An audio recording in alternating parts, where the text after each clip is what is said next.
May tanong nga pala ako sa inyo mga kaipon.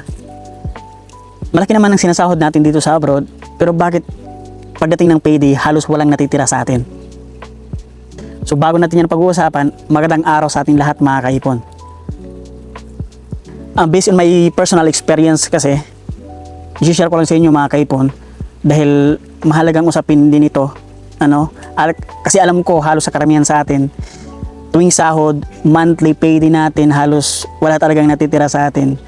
So, share ko lang sa inyo kaunti. At baka isa ito na makakatulong din sa inyo para makapag-start talaga tayo na makapag-ipon na. So, hindi ako nagbabudgeting talaga before. So, every month, bawas sa padala sa Pilipinas, tapos labas dito, labas doon, gastos kung saan-saan. Sa ganung paraan talaga, hindi talaga tayo makakaipon. Kasi, napaka-importante ang budgeting. So simula nun, pinag-aralan ko kung paano ang budgeting talaga dito sa mga expenses ko.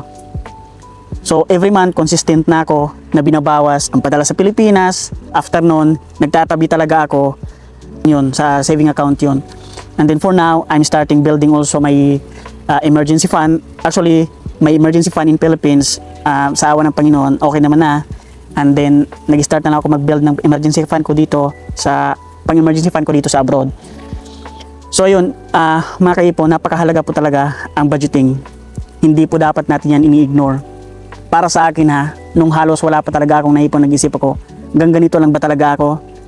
Hanggang ganito lang ba talaga ang buhay ko dito? Every day, every payday, walang natitira, napupunta lang sa luho lahat or padala. Ay, mga kaipon, share ko ng konti. Habang nagro-roll ako dito, lumapit kasi isang bata. So, nagtatanong sa akin kanina kung gusto ko lang lemonade. So, magandang halimbawa talaga dapat sa mga bata na ganyan.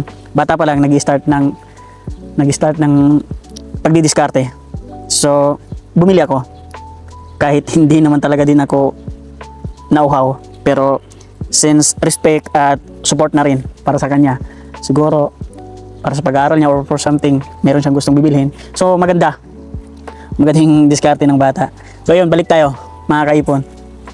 So kung makapag-start na tayo na mag-budgeting every month, dapat maging consistent tayo. Nang sa ganon, makakaipon talaga tayo. So yun lang mga kaipon, maraming salamat.